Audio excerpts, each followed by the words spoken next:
जय हिंद साथियों, आप सभी का स्वागत है नेक्स्ट लेवल एकेडमी के ऑनलाइन प्लेटफॉर्म पर।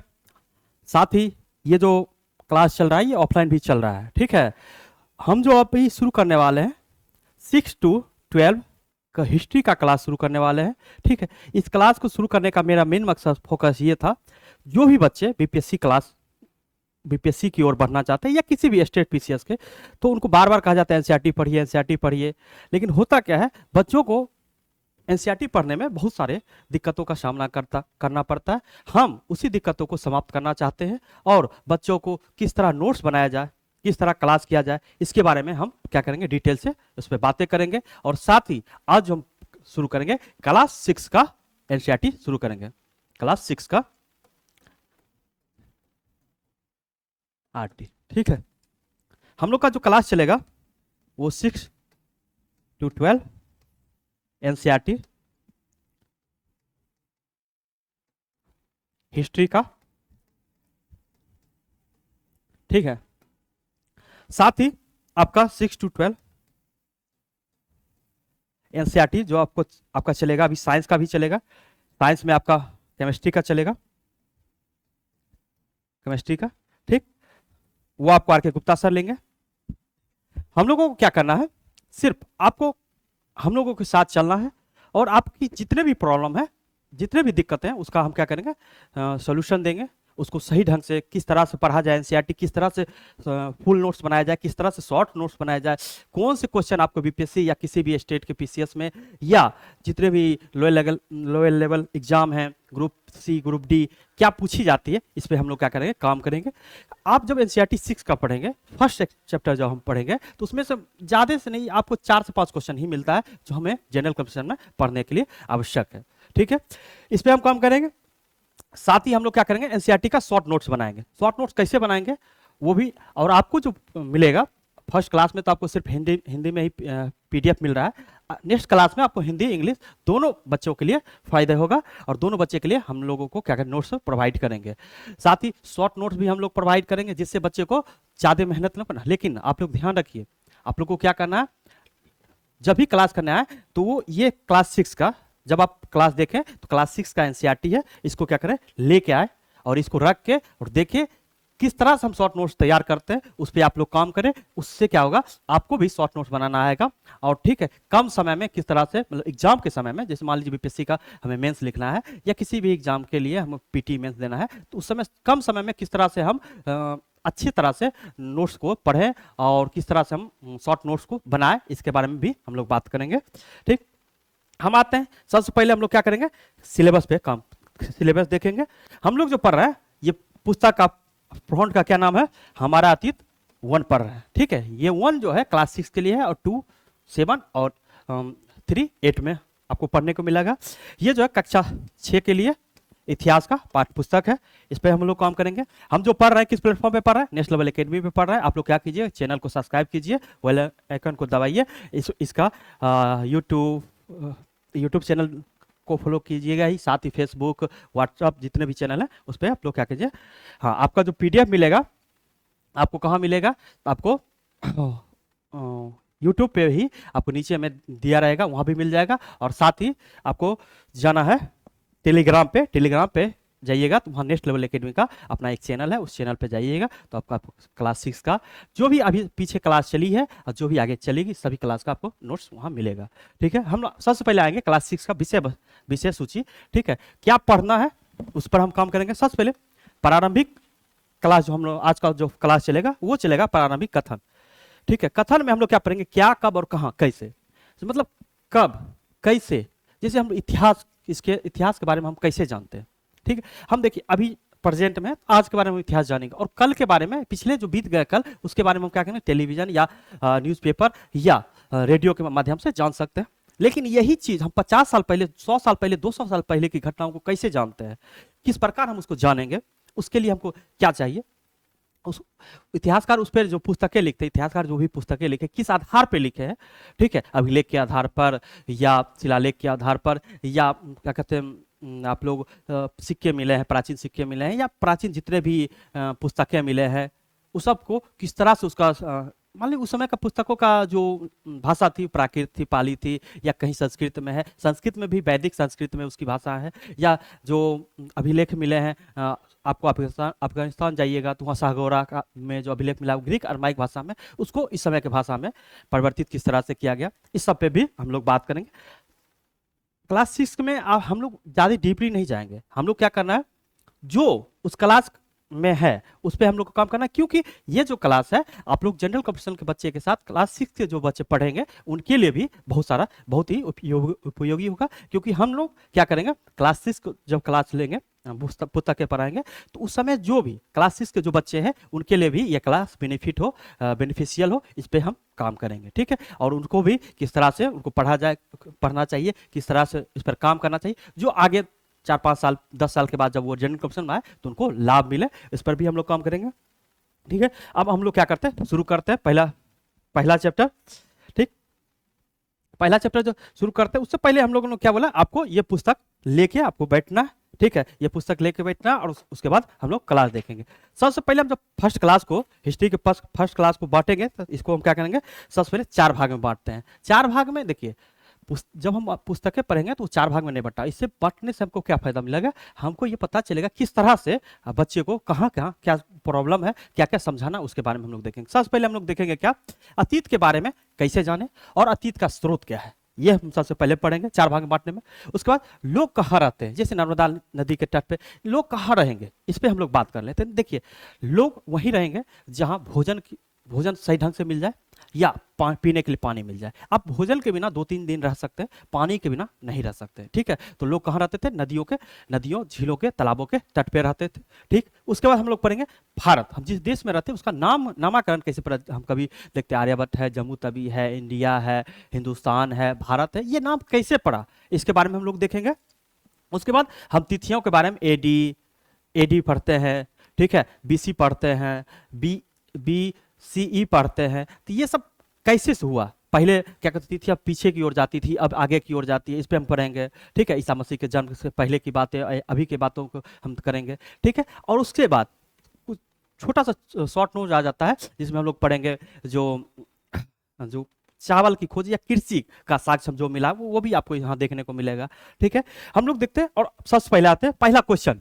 जब हम देखते हैं पुस्तक जब पढ़ते हैं तो उसमें आपको देखने को मिलता है, पहला क्वेश्चन है कैसे पता लगाएं जो क्या कौन सी घटनाएं कब हुई है, इसके बारे में हम लोग क्या करेंगे। सबसे पहले इसको हम 3 भाग में बांटते हैं, कल क्या हुआ इसके बारे में हम कैसे पता लगाएंगे, उसके बाद पिछले साल क्या हुआ इसके बारे में हमको जानकारी कैसे मिलेगा, और बहुत साल पहले हमको क्या मिला, कैसे हुआ, क्या हुआ, किस तरह से हुआ, उसके बारे में हम जानकारी कैसे लेंगे।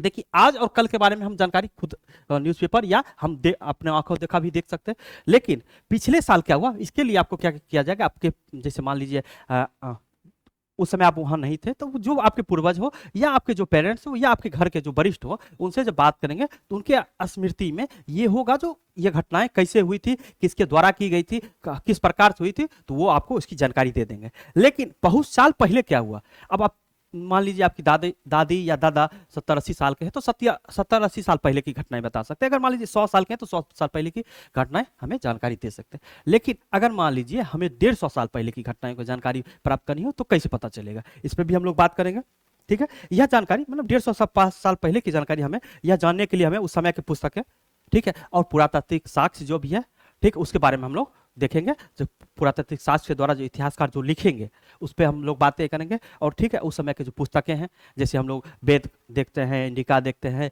या बहुत से विदेशी यात्री आए उनकी जो यात्रा वृत्तांत है उसके बारे में हम लोग देखेंगे, ठीक है। उसके बाद हम लोग यहाँ देखते हैं कल क्या हुआ इसके बारे में हम किस प्रकार जानेंगे, यह जानने के लिए हमें रेडियो, टेलीविजन एवं अखबारों में देख या पढ़ सकते हैं, ठीक है। ये इंपॉर्टेंट चीज है, आपको याद रखना है। उसके बाद पिछले साल क्या हुआ यह जानने के लिए हमें उस समय के किसी व्यक्ति से बात करना पड़ सकता है या बात कर सकते हैं, ठीक है। और बहुत साल पहले क्या हुआ इसके लिए हम जानकारी उस समय की पुस्तकों और पुरातात्विक साक्ष्यों से जान सकते हैं, ठीक है। ये आपको क्या करेगा, ये सब आपको बहुत इंपॉर्टेंट है। नोट्स इसी तरह से बनाइए जो आपको क्या करें, पुस्तक को हम लोग इस चैप्टर को 4 भाग में बांटे और किस भाग में क्या पढ़ना है उसे हम लोग थोड़ा थोड़ा पढ़ते हुए निकलेंगे, ठीक है। इससे आपको शॉर्ट नोट्स भी ये नोट्स भी एक अच्छा तैयार हो जाएगा और आपको समझने में, आपका कोई भी नोट्स देखेगा तो उसको अच्छा लगेगा, वाह बहुत बहुत अच्छा तरह से पढ़ रहा है पुस्तक, ठीक है। तो ये देखिए नोट्स खुद के लिए तैयार किया जाता है, लेकिन इस तरह से हम तैयार करें जो जो भी लोग उसे देखें तो वो आपसे इंप्रेस हो जाए, आपसे खुश हो जाए, हाँ ये बच्चा बहुत मेहनत कर रहा है। ठीक, इस तरह से बनाना है। ठीक, आगे हम लोग देखते हैं, आगे हम लोग देखते हैं अतीत के बारे में हम कैसे जाने। इस पे हम लोग जो बात करते हैं तो अतीत के बारे में हम कैसे जाने, इसके लिए हमें क्या करना पड़ेगा। सबसे पहले मनुष्यों के जीवन शैली के बारे में हम लोग जानेंगे। ठीक है, मनुष्यों की जीवन शैली के बारे में हम लोग को जानना चाहिए। जैसे कि वे लोग क्या खाते थे, कहाँ रहते थे, क्या पहनते थे, ठीक है, किस तरह के जीवन या किस तरह के घरों में वो निवास करते थे, इसके बारे में हम लोग जानेंगे। पहला पॉइंट यही है।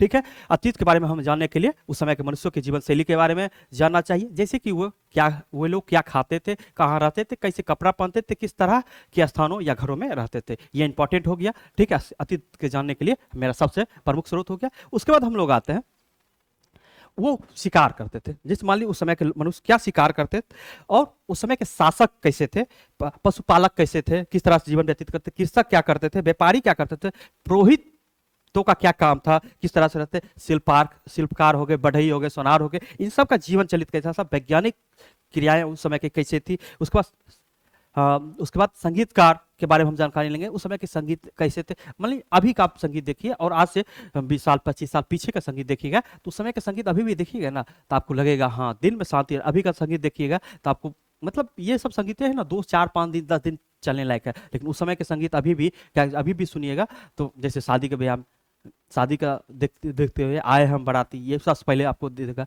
उस समय कब का है, लगता है मेरे जन्म के आसपास का समय का वो गाना है, लेकिन अभी भी हर शादी में बजता है। ठीक है, लेकिन अभी का जो देखते हैं लुंगी डांस हो या कोई भी गाना आता है और 10 दिन 15 दिन के बाद फिर पुराना हो जाता है। ठीक है, तो ये हम लोग देखेंगे।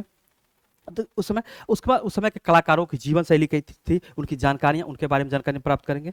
ठीक है, तो ये हम लोग इस पर काम करेंगे। सबसे पहले क्या, हम शिकारियों, ठीक है, शिल्पकारियों या शासकों, पशुपालकों, कृषकों, व्यापारियों, पुरोहितों, शिल्पकारों, वैज्ञानिकों, संगीतकारों और कलाकारों के जीवन के बारे में हम जानकारियां प्राप्त कर सकते हैं। ठीक है, इससे हम क्या करें, उस समय के इतिहास के बारे में हमें जानकारियां मिलेगी।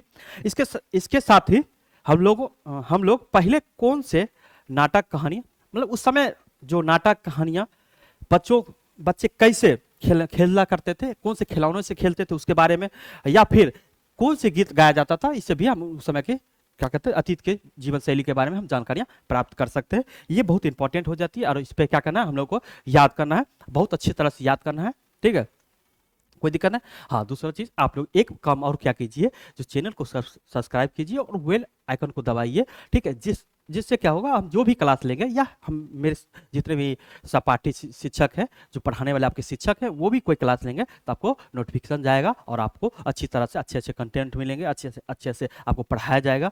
ठीक है, देखिए आप लोग सहयोग करेंगे तो हम आपको ज़्यादा से ज़्यादा आपको क्या करेंगे, नॉलेज देने की कोशिश करेंगे, और जिस अभी दे भी रहे हैं और भी कोशिश करेंगे और भी मेहनत करेंगे। ठीक है, साथ ही आप लोग क्या कीजिए, कमेंट किया कीजिए जहां जो चीज़ का प्रॉब्लम हो। ठीक है, जैसे आप मान लीजिए अभी देख रहे हैं, हम क्लास देख रहे हैं तो उसमें वीडियो प्रॉब्लम है तो लिखिए सर वीडियो प्रॉब्लम है, या अभी हम कुछ बोल रहे हैं ऑडियो प्रॉब्लम है, या मेरा लैंग्वेज कुछ प्रॉब्लम है, तो इस पर आप क्या कर सकते हैं, मैसेज कर कीजिए। ठीक है, देखिए आप के द्वारा बताए गए मार्ग से हम लोग का क्या करें, हम भी आगे बढ़ेंगे और आप लोग को भी क्या करें, अच्छा से अच्छा ज्ञान प्राप्ति होगा। क्यों, अभी जो हम लोग का सीरीज चल रहा है, अभी जो जुड़ रहा है वो याद रखिए, अभी जो हम लोग का सीरीज चल रहा है वो क्या चल रहा है, एनसीईआरटी सीरीज हम लोग आज से शुरू किए हैं, आज पहला क्लास है। ठीक है, इसके बारे में हम लोग शुरू में पढ़े हैं 6 से 12 तक आपको एनसीईआरटी का क्लास हम कवर करवाएंगे। ठीक है, हम 2 सब्जेक्ट करवाएंगे, एक हिस्ट्री एक पॉलिटी आपका करवाएंगे। ठीक है, आपको क्या कहते हैं, प्रिंस सर के द्वारा इकोनॉमिक्स और ज्योग्राफी किया जाएगा, और साइंस का जितना भी पोर्शन है वो आपको क्या किया जाएगा, आर.के. गुप्ता सर के द्वारा किया जाएगा। और भी टीचर हैं जो आपको और भी सब्जेक्ट पे काम करवाएंगे। ठीक, देखिए आप लोग जब मैसेज करते हैं तो मैसेज देख के क्या होता है, अंदर से खुशी मिलता है। ठीक है, फिर हम चलिए हम लोग अपने विषय वस्तु पे आते हैं, हम आगे बात करते हैं। ठीक, आगे जब हम बात करते हैं लोग कहाँ रहते थे, इसके बारे में हम लोग जब बात करते हैं, लोग कहाँ रहते थे, उस समय का मनुष्य कहाँ रहना पसंद करते थे, कहाँ रहने से, देखिए हम अभी के परिप्रेक्ष्य में लेते हैं। ठीक है, मान लीजिए आपके पिताजी मुंबई या दिल्ली या किसी भी जगह, बिहार छोड़ के कहीं भी, आप जानते हैं बिहार जो है, बिहार में उद्योगों की कमी है, जिसके कारण हम क्या करते हैं, बिहारी लोग पलायन करते हैं। मान लीजिए मेरा फैमिली, हम अपना बात करते हैं या किसी भी बच्चे की बात करते हैं, मेरा फैमिली क्या हुआ, मेरे जो पापा थे वो कोलकाता में अपना बिजनेस करते थे, वहीं करते करते हम लोगों ने क्या कर लिया, वहाँ घर बना लिया।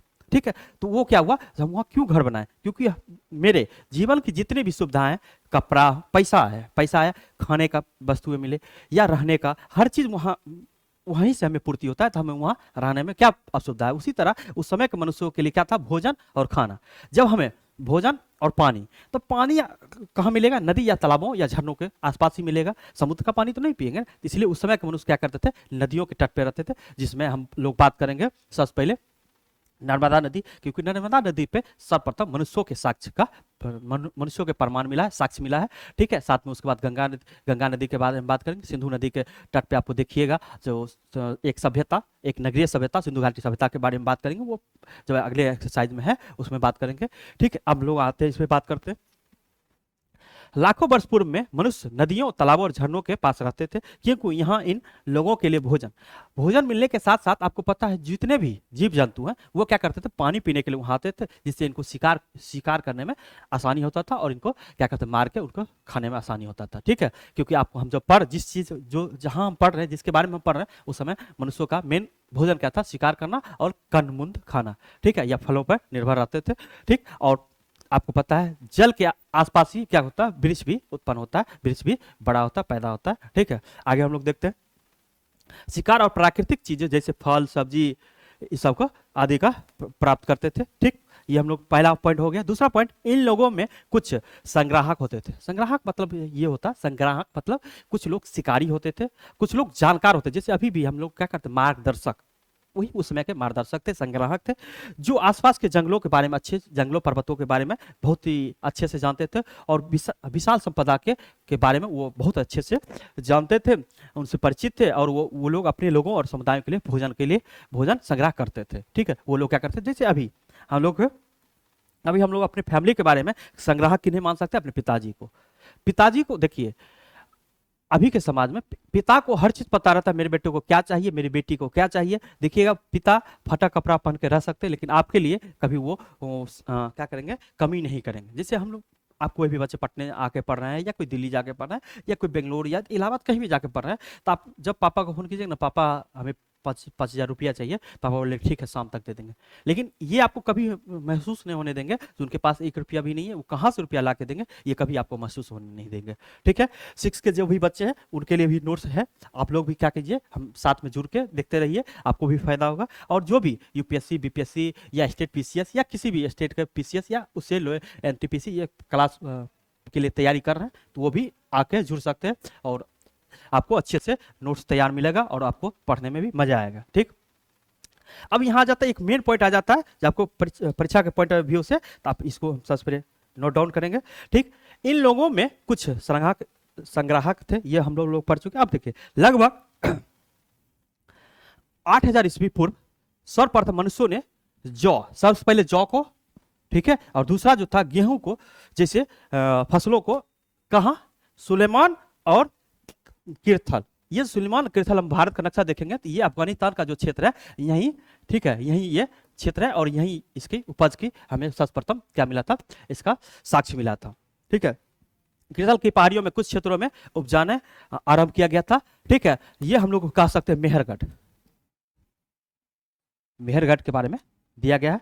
ठीक है, ठीक, साथ ही जब हम लोग भारत के संदर्भ में देखते हैं, तो गंगा नदी के तट पे, ठीक है, इसका सर्वप्रथम साक्ष्य मिला था कब, 2500 ईस्वी पूर्व में मिला था। ठीक है, ठीक, उसके बाद उन्होंने गाय बैल, अब कहा जाता है जब हम जौ और गेहूं कृषि करने लगे, तो हम पालतू पशु के रूप में सर्वप्रथम किसका किया गया था, कुत्ते का किया गया था, कुत्ता जैसा प्रजातियों का किया गया था। उसमें बैल, भैंस, बकरी, कुत्ते जैसे जानवरों को पालतू बनाना शुरू कर दिया, और ये लोग गांव में रहने लगे थे।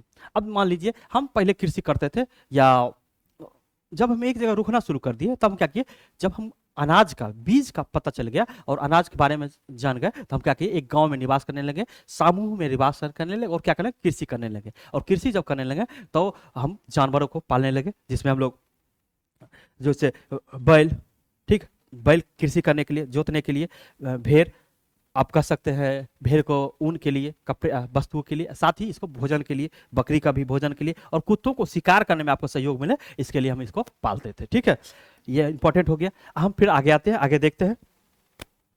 जब हम आगे देखते हैं तो इसमें कहा जाता है, भारत के सापेक्ष में इसमें दिया गया, उत्तर पूर्वी में गारो और मध्य भारत में, उत्तर पूर्व में गारो, गारो आप जानते हैं, गारो खासी जयंतिया पहाड़ी मेघालय में है, ठीक है। और मध्य भारत में विंध्य पर्वत, हम विंध्य पर्वत देखते हैं। विंध्य पर्वत क्या करता है, भारत, उत्तरी भारत और दक्षिण भारत को दो भागों में बांटता है। विंध्य पर्वत श्रेणी के अन्य कुछ जगहों पर, इसके अलावे अन्य कुछ जगहों पे हमें कृषि के साक्ष्य का, कृषि के विकास का प्रमाण मिला है। साथ ही चावल का प्रथम साक्ष्य जो मिला है विंध्य के उत्तरी भाग में मिला है।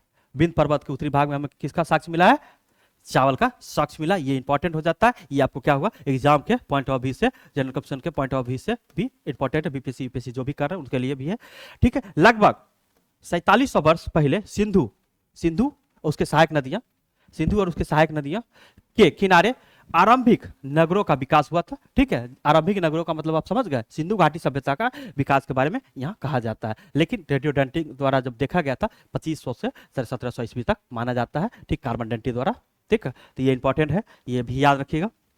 गंगा और इसकी सहायक नदियां, गंगा और सहायक नदियों में हम लोग जो बात करते हैं तो आप लोग जानते हैं घग्गर हो गया, नर्मदा हो गया, सॉरी घग्गर नर्मदा नहीं हो, घग्गर हो गया, उसके बाद कर्मनासा हो गया, गंडक हो गया, सोन हो गया, कोसी हो गया, ठीक है। नदी हो, महानंदा हो गया, ठीक। ऊपर आते हैं तो यमुना हो गया, ठीक है, रामगंगा हो गया। ये सब जो नदियां थे, ये सब नदियां इसकी सहायक नदियां हो जाती। जब इनके बारे में हम लोग देखते हैं, गंगा और इसकी सहायक नदियों के किनारे क्या हुआ था, किनारे गंगा जो थी वो उपजाऊ क्षेत्र है, गंगा जो कछारी क्षेत्र है उसमें भांगर और खादर जैसे मिट्टियां माई जाती गंगा के दोनों दिशा में, और ये जो है कृषि के संदर्भ में बहुत ही उपजाऊ भूमि है, ठीक है। इसके बारे में देखते हैं। समृद्ध तटवर्ती इलाकों में नगरों का विकास लगभग कितना वर्ष पहले हुआ था, कहा जाता है इस क्षेत्र में नगरों का विकास कितना वर्ष पहले हुआ था, 2500 ईस्वी पूर्व हुआ था, ठीक है। गंगा के दक्षिणी में प्राचीन नगर मगध, मगध के बारे में हम लोग देखते हैं। मगध 6ठी शताब्दी में, ठीक है, जब मगध के बारे में देखते हैं तो ये मगध जो था, मगध जनपद, जब 6ठी शताब्दी में हम जनपद के बारे में देखते हैं तो 6ठी शताब्दी में 16 जनपदों के बारे में हमें अंगुत्तर निकाय या अंगुत्तर निकाय से पता चलता है, या भगवती सूत्र से पता चलता है। ये एक बौद्ध ग्रंथ है, एक जैन ग्रंथ है, उसके बारे में हम लोग आगे देखेंगे। सिर्फ इसके बारे में बताते हैं। 16 जनपद महाजनपदों में एक महाजनपद, जो 3 महाजनपद बिहार से थे, जिसमें लिच्छवी, अंग और मगध, जिसमें से मगध क्या हुआ, मगध महाजनपद से मगध साम्राज्य बन गया। ये इसका बनाने में हर्यक वंश के बाद शुंग वंश के बाद क्या कहते हैं नंद वंश के बाद मौर्य वंश आए, तो इसका क्या हुआ था, कीर्ति या ख्याति बहुत ही विस्तार, बहुत ही अपने चरम उत्कर्ष पर पहुंच गया था। इस पे हम लोग बात करेंगे, ठीक है। तो वही मगध कहा था, गंगा के दक्षिणी किनारे पर स्थित है, ठीक है, दक्षिण की ओर ये गंगा है, इसके दक्षिण में कौन सा है, मगध का है, ये वर्तमान बिहार राज्य में स्थित है, ठीक है। इसके बारे में हम लोग जानते हैं। अब हम लोग आते हैं, लोग उपमहाद्वीप के एक हिस्से से दूसरे हिस्से में यात्राएं कैसे करते हैं। अब देखिए ये क्वेश्चन आ जाता है, जो उस समय के लोग थे, जैसे अभी तो हम लोग क्या कहते हैं, जब हम लोग 1453 ईस्वी में पढ़े थे तो उसमें वास्को डी गामा द्वारा भारत के जलमार्ग की खोज की गई थी। साथ ही उस समय प्राचीन काल में, जिस समय की हम बातें कर रहे हैं, ठीक है, पाषाण काल में जो भी मनुष्य थे वो किस तरह से एक स्थान से दूसरे स्थान, मतलब एक उपमहाद्वीप से दूसरे उपमहाद्वीप कैसे जाते थे, इसके बारे में हम लोग बात करते थे, और क्यों जाते थे इस पर हम लोग बात करते। ठीक, सबसे पहले उनका जाने का, यात्रा करने का सबसे पहला इनका था क्या कि काम के तलाश में। मान लीजिए काम के तलाश में, उस समय के भी जो मनुष्य थे उनको खाने के लिए पैसों की जरूरत पड़ता था, इसलिए वो काम के तलाश में जाते थे। साथ ही कभी कभी क्या होता था, प्राकृतिक आपदा आ जाता था। प्राकृतिक आपदा जब आ जाएगा तो भी आपको क्या करना, मान लीजिए बिहार हम जहाँ से अभी पढ़ा रहे हैं, या कोई दिल्ली में रह रहा है, दिल्ली में बाढ़ आ जाए, बाढ़ भी इतना आ जाए जो वहाँ रहना क्या कहता है, दुर्लभ हो जाए, तो क्या कर मनुष्य वहां से पलायन करेगा। जो जब जहाँ घर है वह, और जिनका घर दिल्ली में है वो क्या करें, आसपास में जाके शरण लेंगे। तो वही इसलिए आपदाओं के कारण भी हम लोग क्या करते थे, एक स्थान से दूसरे स्थान जाते थे। और उस समय तो आपदाएं जानती हैं अभी से, उस समय क्या थी, बहुत सारी बीमारियां थी, जैसे हैजा हो जाता था, हैजा हुआ तो गाँव का गाँव खाली करना पड़ जाता, गाँव के गाँव लोग मर जाते थे, ठीक है। जैसे प्लेग हो गया, प्लेग के कारण भी, उसके बाद उस समय के मनुष्यों को नाव का उतना ज्ञान नहीं था, अगर बाढ़ आ गया उससे भी हो जाता था, या जानवरों को आतंक से भी वो लोग क्या करते थे, छोड़ के छिप जाते, या किसी कारण बंजर अकाल पड़ गया, इससे भी लोग जाते थे। साथ ही अभी के संदर्भ में लेंगे तो सेनाओं द्वारा एक क्षेत्र से दूसरे क्षेत्र पर विजय, मतलब सेना मान लीजिए भारत की सेना है और भारत की सेना और बांग्लादेश का कुछ क्षेत्र जीत लिया, तो ये भी एक कारण होगा हम लोग का पलायन का, हम लोग को एक जगह से दूसरे जाने का। ठीक है, उसके बाद आते हैं धार्मिक गुरु। बाद में जो हम लोग पढ़ते हैं मुस्लिम धर्म आए या ईसाई धर्म आए, तो इनके जो धार्मिक गुरु थे वो क्या करते थे, यहाँ आके अपना दीक्षा देते थे, अपने धर्म के बारे में बताते थे, जिससे भी मनुष्य क्या करते, मतलब भारत के मनुष्य इस ईसाई धर्म के बारे में और जानने के लिए वहाँ जाते थे या इस्लाम धर्म के बारे में जानने के लिए जाते थे। ठीक है, उसके बाद कुछ लोग नई और रोचक स्थानों की खोज करने के लिए, जैसे वास्को डी गामा हो गए, या अमेरिको वेस्पुसी के बारे में जान लीजिए, या बार्थोलोमेव डियाज के बारे में देख लीजिए, हॉन्सोंग के बारे में देख लीजिए, इस सिंह के बारे में देख लीजिए। ये सब क्या थे, एक जगह से दूसरे जगह क्या कहते हैं, रोचक स्थानों के बारे में जानकारी के लिए मेगास्थनीज को ले लीजिए, डायनिसियस को ले लीजिए, ठीक है, हर्षवर्धन को ले लीजिए, ठीक है, सुलेमान को ले लीजिए, ठीक है, उसके बाद पीटर मुंडी को ले लीजिए। ये जितने भी थे ये रोचक जगहों की खोज के लिए एक स्थान से दूसरे स्थान गए थे। ठीक है, ये सब बहुत इंपॉर्टेंट हो जाता है। इन सभी यात्रियों में से जो भी लोग एक दूसरे के विचारों को जानने का अवसर मिलता था। अब जैसे मान लीजिए हम लोग यात्रा करेंगे, ठीक है, मान लीजिए हम बिहारी हैं और ये मान लीजिए दिल्ली गए, तो दिल्ली के लोगों का जो वो शहर है, तो उसके लोगों का सोच विचार रहने का तरीका सब अलग होगा, उसके रहन सहन बहुत अलग होगा। तो हम लोग क्या करेंगे, वहाँ जब जाते हैं तो उनके रहन सहनों के बारे में जानते हैं, और वो लोग यहाँ आते हैं या हम लोग वहाँ जाते हैं, तो इसके साथ हम दिल्ली जाने में बहुत से राज्यों के से होते हुए गुजरते हैं ट्रेन मार्ग द्वारा, या उस समय मनुष्य क्या पैदल जाते थे, तो वहाँ हर जगह क्या कहता, डेरा डालना पड़ता, रहना पड़ता था। उससे उस जगह के मनुष्यों के बारे में, उस जगह के वातावरण के बारे में, उस जगह के रीति रिवाजों के बारे में हमें क्या मिलता था, जानकारियाँ मिलता था। ये सब बहुत ही इंपॉर्टेंट चीज हो जाता है। अब हम लोग आते हैं पीपीटी देखते हैं। लोगों ने सदैव उपमहाद्वीपों के एक हिस्से से दूसरे हिस्से तक यात्रा की हिमालय जैसे ऊंचे पर्वत, पहाड़ों, रेगिस्तानों, नदी और समुद्रों के कारण जोखिम भरा होता था। मतलब एक जगह से दूसरे जगह जाना, हिमालय, पर्वत, पहाड़, ये रेगिस्तान के कारण जोखिम भरा रहता था।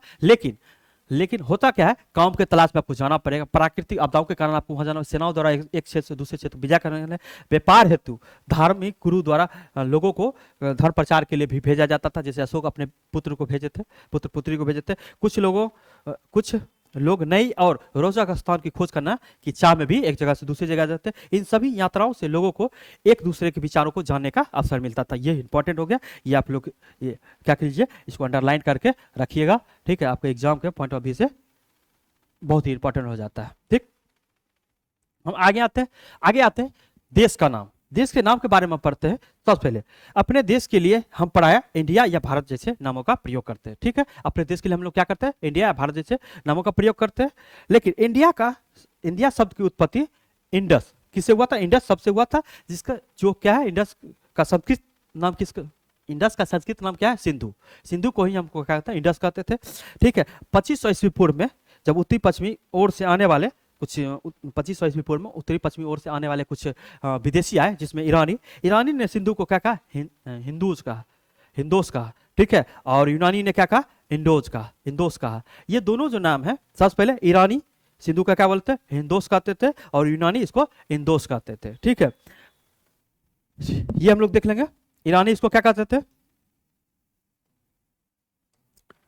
बोलिए, ईरानी इसको क्या कहते थे, हिंदोस कहते थे, और यूनानी इसको क्या कहते थे, इंदोस कहते थे। ठीक, ये आपको याद रखना है, ये भी आपको एग्जाम्स के पॉइंट ऑफ व्यू से बहुत इंपॉर्टेंट हो जाता है ये सब। और ऋग्वेद में लगभग 3500 वर्ष पहले इसका नाम भारत नाम के एक कबीले, भरत नाम के एक कबीले के रूप में इसका जिक्र किया गया था। ठीक है, जो पूछता है भरत नाम के कबीले का जिक्र किसमें किया गया था, तो ऋग्वेद में किया गया था, जिसके कारण यहाँ के निवासियों को भारत यह कहा जाने लगा। ठीक है, भारत के नाम से इस स्थान का नाम भारत पड़ गया। ठीक है, ऐसे कहता है राजा भरत के पुत्र हम लोग संतान के रूप में हमें भारत का जाना जाता है। जम्बू तभी किस लिए कहा जाता है, ये भी हम लोग जानते हैं, क्योंकि ये जो भारतीय उप महाद्वीप है, उप महाद्वीप में नेपाल, आपको म्यांमार का क्षेत्र आ जाता है, भूटान आ जाता है, पाकिस्तान, अफगानिस्तान, ये क्षेत्र भी आ जाता है। ये जो था जामुन का वृक्षों की अत्यधिकता के कारण इसे जम्बू तवी की भी कहा जाता था। ठीक है, ये भी इंपॉर्टेंट हो गया। ये जो है पूरा इंपॉर्टेंट हो जाता है, वीवीआई हो जाता है। इसको क्या करना, एक एक लाइन को रट लेना है। ठीक है, ये आपको बीपीएससी या कोई भी एग्जाम दरोगा दे रहे हैं, या अभी बीएसओ का आ गया है। ठीक है, ब्लॉक सांख्यिकीय पदाधिकारी का जो आया है, ठीक है, प्रखंड सांख्यिकीय पदाधिकारी है, इसमें भी आपको ये सब बहुत ही इंपॉर्टेंट होगा। ठीक, आगे हम लोग देखते हैं। आगे जब हम आते हैं अतीत के बारे में जानने का स्रोत, ये बहुत ही इंपॉर्टेंट हो जाता है। किस तरह से हम अतीत के बारे में जानकारियां लेते हैं, इसके बारे में हम लोग देखेंगे। सबसे पहले दो, एक पांडुलिपि द्वारा। पांडुलिपि द्वारा मतलब कहने का मतलब हुआ उस समय के जो मनुष्य थे वो क्या करते थे, तारपत्र या वृक्षों के छाल पे लिखते थे। ठीक है, और ठीक है, अब आते हैं पांडुलिपि के बारे में हम लोग देखते हैं। पांडुलिपि हाथों द्वारा जो लिखी जाती है, हजारों वर्ष पहले जो हाथ से लिखी गई जितने भी रचनाएं थे उसको पांडुलिपि कहा जाता है। ठीक है, ठीक, अंग्रेजी में पांडुलिपि के लिए प्रयुक्त होने वाले शब्द क्या होता है, मेन्यू स्क्रिप्ट कहता है, मतलब मेरे द्वारा जो लिखा गया। ठीक, ठीक है, अब मेन्यू मतलब क्या होता है, मेन्यू मतलब क्या होता है, हाथ होता है, ठीक, हाथ से, ठीक है, से लिखा जाता है। ठीक, अब आते हैं, या प्राय तार के पत्तों पर, तार गाछ को देखते हैं उसके पत्तों को बढ़िया ठीक करके उसमें लिखा जाता है। ठीक है, तार पन्नों पर, तथा हिमालय क्षेत्र पे एक भूरज नामक पेड़ पाया जाता है जिसके छालों पे क्या किया जाता है, इसको लिखा जाता था। तो मतलब तार के पत्तों पर और छालों पे, पेड़ के छालों पर लिखा जाता था। पांडुलिपियां, अभी मान लीजिएगा आपको हो सकता है बच्चे पूछ दे, आपके घर में रहते हैं तो वो पूछेगा भैया या अंकल या जो दादाजी, जो ये पांडुलिपियां अभी कहाँ मिलेंगे। आप प्राचीन मंदिर, आप जैसे अंगरवाट का मंदिर हो गया बाहर में, या आप बृहदेश्वर मंदिर चले जाइए, या आप कहीं भी पुराने मंदिर चले जाइए, या पुराने पुस्तकालय, उस समय के जो पुस्तकालय हैं, ठीक है, या प्रयोगशाला है, उस समय का प्रयोगशाला है जो इतिहास से संदर्भ रखने वाला प्रयोगशाला है, वहां भी उस समय के आपको पुस्तकों को मिल जाए। या म्यूजियम, आप म्यूजियम जाइएगा तो वहां भी आपको क्या मिलेगा, पांडुलिपि लिखित पुस्तकें मिल जाएंगी। ठीक है, ठीक, उसके बाद पांडुलिपि मंदिरों तथा विहारों में प्राप्त हो सकती है। विहारों मतलब जहाँ उस समय के क्या कहते थे, अनुयायी रहते थे, या किसी धर्म के अनुयायी रहते थे, या बौद्ध धर्म के अनुयायी रहते थे, तो वहाँ भी इस मिल जाएगा। इन पुस्तकों में धार्मिक मान्यताओं और व्यवहारों, राजाओं की जीवनी, औषधियों तथा विज्ञान आदि सभी प्रकारों के विषयों की चर्चा की जाती है। पूछा गया है पांडुलिपि के द्वारा जो मंदिरों में पुस्तकें रखे गए उसमें उसका विषय क्या है, पहला तो धार्मिक रहेगा, ठीक है, दूसरा क्या रहेगा, व्यवहार। उस समय के मतलब धार्मिक के साथ आप राजा बन गए, राजा का क्या व्यवहार होना चाहिए आपको ये पता नहीं है, किस तरह से प्रजा को चलाना चाहिए, तो उससे क्या होगा, आप कितने दिन आपका शासन व्यवस्था चलेगा। ठीक है, आप धनानंद के बारे में देखे ना, धनानंद के बारे में पढ़े थे, तो ये आपका धनानंद बन जाइएगा। ठीक, दूसरा हो जाता है राजाओं का जीवन कैसा होना चाहिए। ठीक है, साथ ही उस समय जो भी बीमारियां होती थी तो जितने भी आचार थे उस पर आचार्य जितने भी थे, या हर कोई भी धर्म के जितने भी धर्मगुरु थे, या जो ख्याति प्राप्त व्यक्ति थे वो क्या करते थे, उस पर औषधियों या जो चिकित्सक थे वो लोग क्या करते औषधियों या इस पर अपना पुस्तक लिखते थे, और वो पुस्तक पांडुलिपि वो अपने हाथों से लिखते थे, पांडुलिपि से लिखते थे ताम्रपत्र पर, जिससे उनके मृत्यु के बाद उनके आने वाले जो पीढ़ी थी उसको क्या कोई वो बीमारी को उपचार करने में आपको दिक्कतें ना हो। ठीक है, ये हम लोग देखते हैं। और विज्ञान से भी जुड़े हुए पुस्तकें मिले। ठीक है, जैसे हम लोग पढ़ते हैं, वेद पढ़ते हैं, तो वेद में विज्ञान के बारे में भी बहुत सारा दिया गया, ये भी उस समय का ही लिखा गया पुस्तक है। इसके बाद ऋग्वेद पढ़ते हैं, या आप क्या कहते हैं बहुत सारे पुस्तकें हैं, जैसे अरण्यक पढ़ते हैं, या किसी भी यात्री का यात्रा वृत्तांत पढ़ते हैं, ये सब भी हमें जानकारी मिलेंगे। हमारे यहाँ महाकाव्य, कविताएं एवं नाटक, इनकी भाषाएं संस्कृत, प्राकृतिक और तमिल पर भी लिखी गई। तमिल इसलिए हम कहते हैं, जब हम पढ़ते हैं संगम काल पढ़ते हैं तो उसमें हम तोलकपियम के बारे में पढ़ते हैं, शिल्पाधिकरण के बारे में पढ़ते हैं, ठीक है, कुरल के बारे में पढ़ते हैं। तो ये सब जो भी है क्या पांडुलिपियों के पांडुलिपि ही उसमें थी, लेकिन बाद में उसको क्या किया गया, अच्छा से किया गया था। ये सब पुस्तकें भी बहुत पुरानी पुस्तकें हैं। ठीक है, अब बताइए 5वीं शताब्दी 6वीं शताब्दी की जो भी पुस्तकें होंगी तो वो हाथ से ही हैंड रिटन भी होगी। तो जिस तरह हम लोग क्या क्या बोले थे, आपको हैंड रिटन शॉर्ट नोट्स देंगे उसी तरह से रहती थी। ठीक है, वो उस समय पुस्तकें किस पे लिखी रहती थी, ताम्रपत्र पे, या पैरों के या छाल पे लिखी रहती थी। ठीक, अब हम लोग आते हैं अभिलेख। अभी हम किसके बारे में पढ़े थे, पांडुलिपि के बारे में पढ़ते, अभी अभिलेखों के बारे में पढ़ते। अभिलेखों के अध्ययन के को क्या कहा जाता है, एपिग्राफी कहा जाता है। सबसे पहले भी आ जाता है, अभिलेखों के अध्ययन को क्या कहा जाता है, एपी लिपि कहा जाता है। ठीक, एपी लिपि कहा जाता है। ठीक है, अभिलेखों के अध्ययन को क्या कहा जाता है, एपिग्राफी कहा जाता है। ठीक, अभिलेखों के अध्ययन को क्या कहा जाता है, एपिग्राफी कहा जाता है। आप लोग याद रखिएगा, बहुत इंपॉर्टेंट हो जाता है, बार बार क्वेश्चन पूछता है।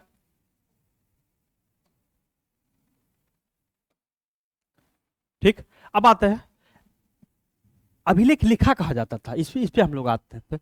जैसे हम अशोक के समय में आते हैं तो अभिलेख, स्तंभलेख और गुहालेख। तो ठीक, हम तीनों को अभिलेख में ही रखते हैं। ठीक, हाँ ठीक है। तो स्तंभलेख, गुहालेख और शिलालेख, ये तीन होता था, ये सब अभिलेखे हैं। ये पत्थरों या धातुओं पे लिखे जाती थी। अब अपेक्षाकृत कठोर सतहों पर, कठोर सतह पर छेनी हथौड़ी के द्वारा या उस समय के जो भी धात्विक वस्तु थी जिससे उसको इजी से काट सकते थे उससे लिखा जाता था और सतह पे लिखा जाता था। ये जो होता था चार प्रकार से लिखा जाता था। एक राजा, राजा क्या करते थे, आदेश देते थे, वो भी लिखा जाता था। या राजा रानी अगर अपने जीवन में कुछ कृत करते तो उसके बारे में लिखा जाता। या व्यापारी, या किसी पे नियम कानून के द्वारा नियम कानून भी लिखता था। या कोई बहुत ही अच्छा काम किया तो उसके बारे में भी लिखते थे। ठीक है, लिखी जाती थी। इसका विषय शासक अथवा अन्य लोग अपने आदेशों के इस तरह लिखते थे कि आमजन, आमजन मतलब जितने भी मनुष्य थे या हम लोग उसे देख सके और पढ़ सके और उसका पालन कर सकते। इसका मेन पॉइंट क्या था, जो भी आदेश लिखा जाता, जो भी अभिलेख रहता था, उसका मेन पॉइंट क्या रहता था, आप उसको देखिए, उसको पढ़िए, उसको उसका क्या कीजिए, अनुशासन उसके नियम कानून पे चलिए। ठीक है, उसके बाद आते हैं कुछ विषय थे, राजाओं तथा रानियों सहित अन्य।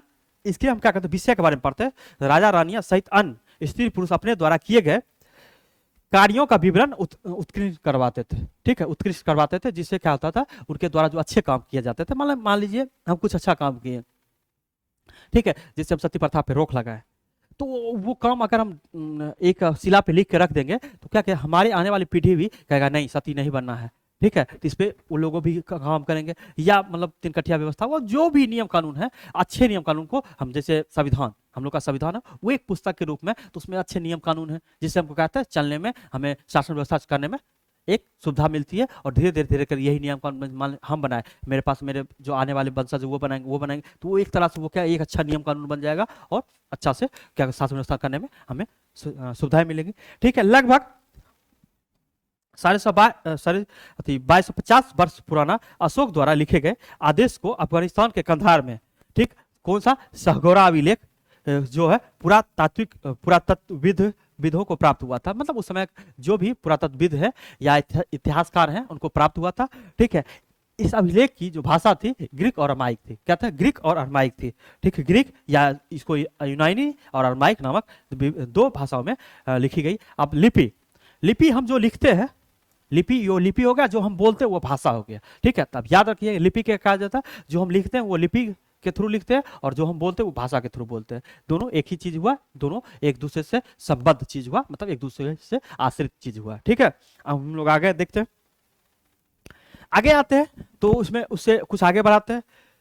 इसमें कहा जाता है, जब इसमें आगे आते हैं तो इसमें कहा जाता है, इसके अलावा इस समय उस समय के मनुष्य के द्वारा, उसमें जो भी मनुष्य थे उनके द्वारा जिन वस्तुओं का उपयोग किया जाता था उसका अध्ययन करके भी हम क्या करते थे, मान लीजिए सिक्के का, जो सिक्के का अध्ययन किए, या कटोरों का किया, या बर्तनों का किए, तीर कमानों का किए, रथ पहियों का यूज किए, ये सबको, इस सबको भी जानकारी हमें मिलता है। उस सबका अवशेष भी से भी हमें क्या कहते हैं, पुरातत्वविद क्या कहते थे, उसको अध्ययन करके हमें उसके उस समय के बारे में हमें जानकारियां देते हैं। ये भी इंपॉर्टेंट हो जाता है। साथ ही पुरातत्वविद ईंट और उस समय के पत्थरों, ईंट और पत्थरों से बनी इमारतों के अवशेष, चित्रों, मूर्तियों तथा औजारों, हथियारों, बर्तनों और आभूषणों तथा सिक्कों का अध्ययन भी करके क्या कहते हैं, हमें उस समय के इतिहासों के बारे में जानकारियां देते हैं। ठीक है, उसके बाद आते हैं पुरातत्वविद जानवरों, जानवरों, चिड़ियाओं तथा मछलियों का हड्डी, मछलियों की हड्डी जल्दी मिलती है नहीं, मच्छों की हड्डियां जल्दी मिलती नहीं है। ठीक है, इनसे भी उन्हें पता चलता था कि वो किस समय के हैं। किस समय के बारे में हम लोग क्या करते हैं, C14 विधि के द्वारा, कार्बन 14 विधि के द्वारा हम लोग क्या करते थे। इससे कैसे पता चलता है ये भी हम लोग देख लेते हैं। जैसे मान लीजिए अभी का जो मछली है, ठीक है, तो उसको देखेंगे और उसमें कितना % कार्बन है, और उस समय का जो मिला है उसमें कितना % कार्बन है। मतलब जितना समय बीते जाता है कार्बन का परसेंटेज घटते जाता है, उससे हमें पता चलता है, कार्बन 14 विधि द्वारा पता चलता है। ठीक है, उस समय पता चले कि उस समय मनुष्यों का क्या खाते थे, इसके बारे में हम लोग पता चलता है, पुरातत्वविदों को पता चलता है हमारा खाना का क्या स्रोत था, कैसे खाते थे उसके बारे में, और क्या क्या खाते थे इसके बारे में हमें जानकारी मिलती है। ठीक, अब आते हैं महत्वपूर्ण तिथियां। ठीक है, तिथियों के बारे में जब आते हैं तो ये बहुत इंपॉर्टेंट हो जाता है। ठीक, सबसे पहले ईसा मसीह का जन्म जो था,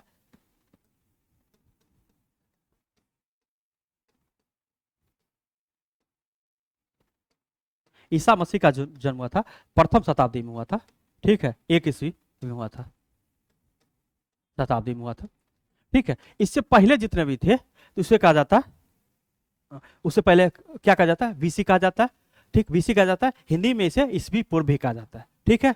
इसका तात्पर्य होता है बिफोर क्राइस्ट, मतलब ईसा मसीह के जन्म से पूर्व की घटना है, ठीक है। इसको कहते हैं ईसा मसीह के जन्म के पूर्व की घटना कहा जाता है। कभी कभी हम या तुम तिथियों से पहले एडी लगाते हैं। एडी का मतलब हुआ क्या हुआ, जो ईसा मसीह के जन्म के काल को, ठीक है, एडी के जन्म के काल को, जिस वर्ष उनका जन्म हुआ था, एनो डॉमिनी डॉमिनी कहा जाता है, नामक 2 लैटिन शब्द से बना हुआ। इसका तात्पर्य ईसा मसीह के जन्म के वर्ष से हम लोग कहते हैं, एडी मतलब ईसा मसीह के जन्म के वर्ष को कहा जाता है। कभी कभी एडी की जगह पर सी या बीसी का किया जाता है, या बी सी का प्रयोग किया जाता है। मतलब सी का अक्षरों का प्रयोग होता है कॉमन एरा, मतलब उस समय के शासन काल को, ईसा मसीह के जो समय का काल था उसको, और बीसी होता है बिफोर कॉमन एरा, मतलब उसके पहले के काल को कहा होता है। हम इन शब्दों का प्रयोग इसलिए करते हैं क्योंकि विश्व के अधिकांश देशों में अब इस कैलेंडर का प्रयोग समान हो गया है। मतलब किसी भी कैलेंडर का जितना भी है ग्रेगर जो कैलेंडर है, जिसमें एडी एसी एडी बीसी इस सब के बारे में दिया गया, इसका क्या होता है, प्रचलन समान हो गया। जैसे हम लोग क्या कहते हैं, विक्रम संवत का प्रयोग करते हैं, उस तरह ग्रेगरियन कैलेंडर जो, इसका प्रयोग समान हो गया। अब इस कैलेंडर का प्रयोग समान हो गया, और भारत में तिथियों के इस रूप का प्रयोग लगभग 200 वर्ष पूर्व से आरंभ है, ठीक है। हम लोग कब से आरंभ किए हुए, भारत में लगभग 200 वर्ष पूर्व से हम लोग इसका प्रयोग करते हैं। ये बहुत इंपॉर्टेंट हो जाता है, पूछता है भारत में एडी एसी या बीसी का प्रयोग कब होता है, बहुत साल पहले से होता है।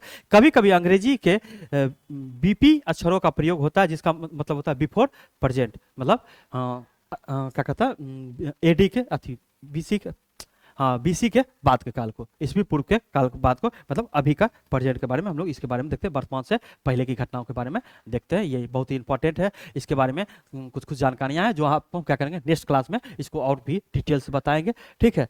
आगे हम लोग देखते हैं। अब हम लोग जो आते हैं लास्ट, ये शॉर्ट नोट्स में आपका आता है, ठीक। शॉर्ट नोट्स में सबसे पहले हम लोग देखते हैं कृषि का आरंभ जो हुआ था, इसमें मेहरगढ़ यहाँ लिखिएगा,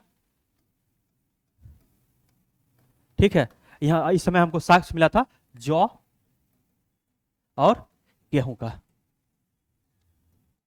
ठीक, इसको ब्रैकेट में कर लीजिए। सबसे पहले जौ का और गेहूं का, ये पूछेगा क्वेश्चन।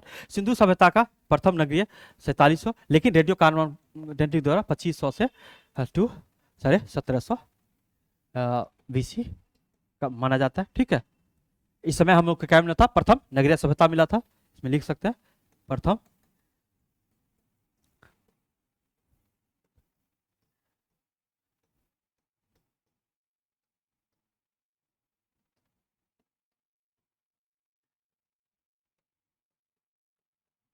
ठीक है, की गई थी, ठीक। ये आप लोग देख लीजिएगा। उसके बाद गंगा घाटी के गंगा के दक्षिणी जोर में एक मगध जनपद का जो हुआ था, इसका कब हुआ था, 2500 ईस्वी पूर्व में हुआ था। ये बहुत ही इंपॉर्टेंट हो जाता है, ठीक है। मगध की प्रारंभिक राजधानी राजगिरी मानी जाती है, ठीक है। बाद में इसकी राजधानी क्या हुआ, पाटलिपुत्रा। अभी जो है मगध जो है बिहार के रूप में प्रसिद्ध है, ठीक है। और मगध जो संपूर्ण बिहार की राजधानी क्या है, पटना है। अब हम लोग वर्तमान में लगभग 2000 ईस्वी पूर्व से अभी के हम लोग घटनाओं के बारे में जानकारियां प्राप्त करती है। आज का जो क्लास हम रखते हैं इतना ही रखेंगे।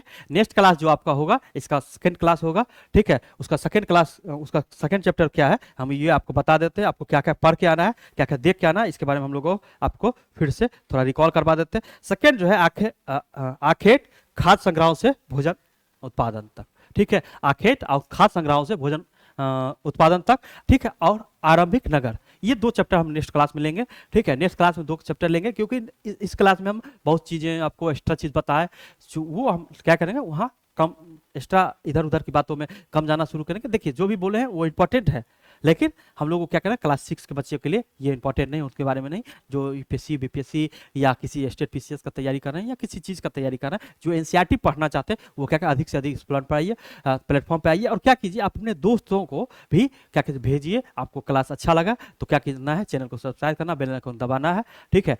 जय हिंद।